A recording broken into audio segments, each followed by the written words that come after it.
আসসালামু আলাইকুম, সবাই কেমন আছেন? আশা করি সবাই ভালো আছেন, সুস্থ আছেন। আমিও ভালো আছি। আজকে আপনাদের মাঝে চলে নিয়ে আসলাম পাওয়ার টিলার। এই পাওয়ার টিলার দিয়ে জমি চাষ করা হবে।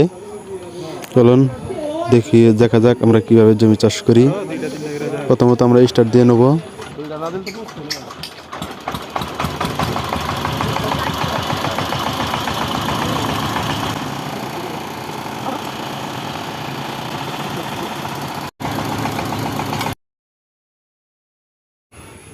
পাওয়ার টিলারটি স্টার্ট দেওয়া হয়ে গেছে। এখন আমরা মাঠে নিয়ে যাব। তো ডাল নামাতে হতে গেলে খুব সাবধানে ডাল নামাবেন।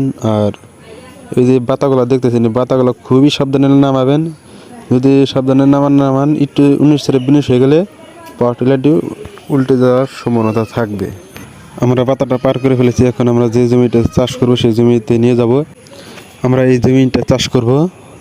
তো বুটি জাকনা হয়ে গেছে, দেখে আমরা বুটিটা নামিয়ে নিলাম, তা নাহলে মাটি উঠবে না। এই দেখেন ইতিমধ্যেই হাল চাষ করা হচ্ছে জমিটা।